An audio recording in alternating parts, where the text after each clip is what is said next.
Assalamu alaikum and good greetings. So today we'll be watching a video titled A Jew Explains Why Allah is the One and Only God. This is by Bobby's Perspective. I believe he will be reacting to a video about a Jew explains why Allah is the only one God. Without further ado, let's watch. Alright guys, welcome back to the channel. If you're new, my name is Bobby. Guys, you never fail to surprise me. Today you recommended this video called A Jew Explains Why Allah is the One and Only God. Alright, this is a video that I never thought I'm gonna watch in my life. With no further ado, let's have a look. An Arabic, Aramaic and Hebrew-speaking Yemeni Jew explains how misguided liars try and distort the name that he calls upon the creator of the heavens and the earth with Allah. Let's go. As a Yemenite Jew, I can tell you that the name itself is not the devil, is not a pagan idol, is not the moon god, as evangelical Christians have been propagating for decades. This is a very, very sick cult, by the way. Coincidentally, I have watched and reacted to and made a video about a Christian. Some Christian actually keep pushing the idea that Allah is a moon god. And their idiocy is quite redundant. I mean, I can't even imagine that people would actually teach themselves these things and flatter themselves with these things, and at the same time claim to support Israel. Yeah, he's absolutely right. If we look at prominent Islamophobes, their claims are childish, man. Allah is Satan! When in actuality in Israel, we say Allah, we say Yallah, we say these terms, these phrases are understandable to our understanding, that they are not in any way, shape, or form to what they say, to what evangelical Christians say is basically the devil. No, we understand what the name Allah means, what it signifies. Take the dictionary of the Hebrew. Perhaps Christians do not know many Arabic Christian, I guess, because even the Nabil Qureshi, right? Because when he point out, I think I have to find out back. I watched that video where he said about Abna Allah, son of God, right? Son of God, which he believed in. But in Arabic it's Abna Allah, son of God. And yet some Christian see Allah is moon god. So I of the Hebrew language, I took the dictionary and I actually took the name of God, which is, through etymology, is the three letters Aleph, Lamed, Veh. Basically I wrote it down. I know I don't have the whole thingamajigs on you get the idea. Bro. So basically, Aleph, Lamed, Veh, this in Hebrew means, well, without the, see, that's the thing, without the vowels, because the dots, the nikud, the dots, are the vowels right here, these are vowels beneath the letters, indicate how the word itself is to be pronounced. So I'm going to block these right now for a second, but I'm going to show you. This right here, in my understanding, because I'm going to say what it is, this says God. Elah is God in Hebrew. Now, with these two right here, with these two vowels, this is the Fatah Sagol, Fatah Sagol. This would indicate that this would turn the word God, which without these vowels it would be God, Elah. Now it would be Olo, Olo. Olo means a curse, an oath, or a covenant. Christian evangelicals love to use this. They like to say, but you see, Allah, with these vowels, indicates that Allah is a curse. Therefore, the Muslims are worshipping an evil God who was a curse onto humanity. These evangelical Christians, they're nutcases, they're nutbags. And I took it upon myself further to actually see how they got this idea that Allah, the Arabic name of God, is a curse, and more recently is the devil. I don't know how they do it, but they do it. Allah is not the devil. God forbid. May God even forgive me for saying such horrible things. But here's the Hebrew version of the Arabic name Allah once it is written in Hebrew.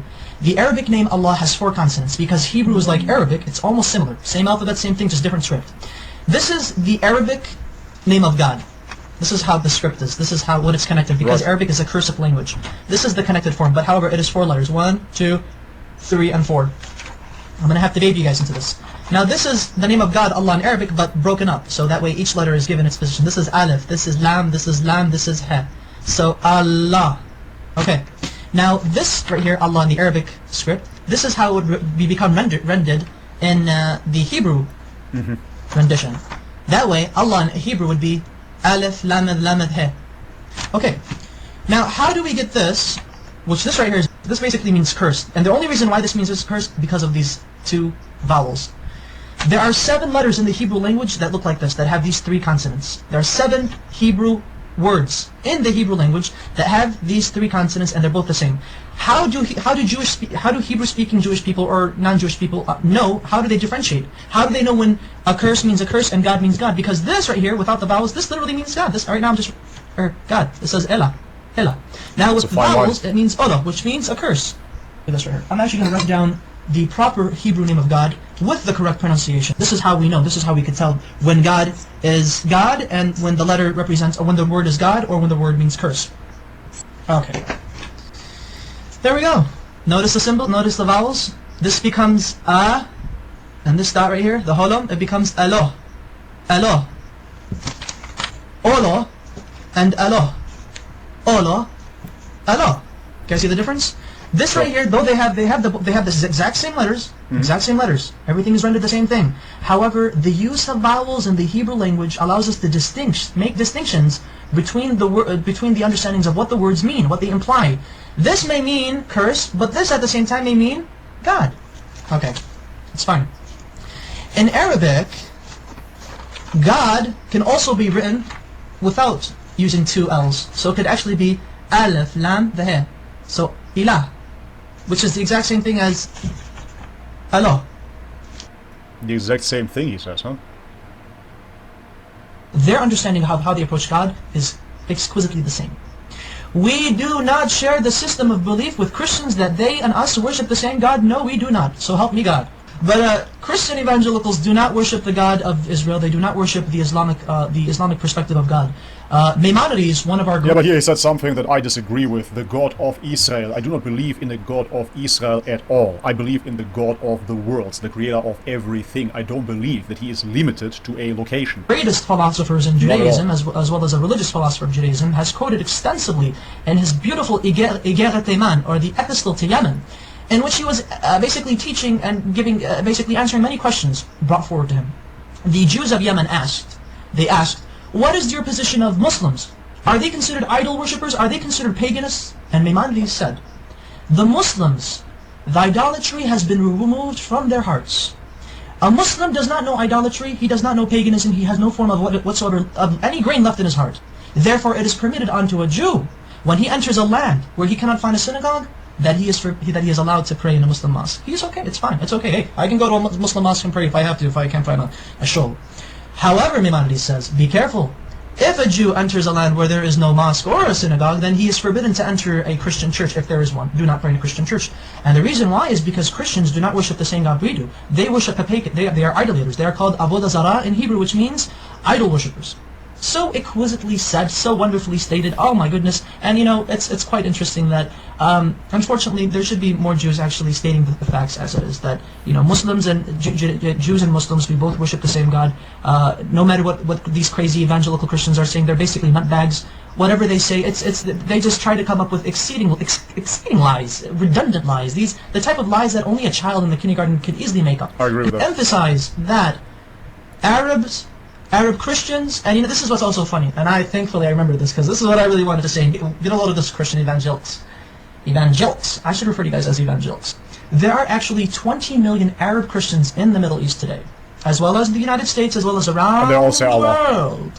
And Arab Christians, and their religious services, and their Sunday services, and Mass, or whatever God frickin' services they have, Arab Christians refer in the Arabic Bible, the Arabic translation of the Bible, they say Allah in reference to God. Now I would like to ask these evangelicals, what say ye of these people who claim to believe in your Jesus? What say ye to them? Now are you going to go chase them and say, oh, you're worshipping the devil. The devil is Allah. Just let you know that classical Arabic is very close to classical Hebrew, biblical Hebrew, as well as classical Aramaic. Yep. They all tend to... Yeah, because all of them are Semitic languages, right? They all agree in unison that Allah, Hashem, Allah are, through etymology, which is the study of the root of words, have come to a unanimous agreement that Allah is the perfect Arabic name of God, that it cannot be made into a male. Through its perfection, it cannot be made into a male gender nor a female gender. Rather, it is a neutral... Amazing. personification, not personification, but rather a neutral attribute to God. Such wonderful history.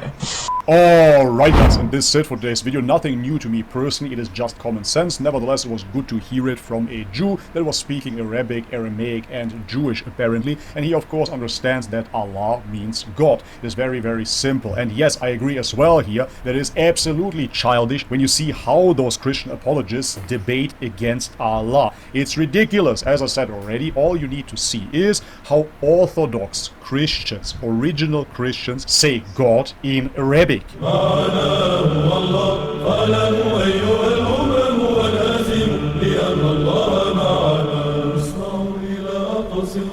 And of course the same applies to the Arabic Bible. If you look into the Bible, you will find the word Allah. So the attack on Islam coming from certain Christian apologists is absolutely ridiculous if you want to base it upon that Allah means Satan, means curse. It is ridiculous, of course. Stick to your guns. If you believe that the Trinity is the correct concept, alright, then discuss those theological differences if you must. Show why the Trinity is correct, show why Tawheed is wrong, show why it is right to venerate icons, show why it is correct to pray to Jesus, etc. Show why the religion of Christianity is correct instead of attacking Islam cheaply.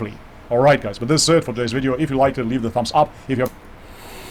Yep, I'm interested, very interested to hear the opinion of those, because there are at least 2 or 3 of you Christians that frequent my videos that still adamant that, or still, you know, sticking to your guns that Allah means, you know, something else. Thank you for watching. See you next time.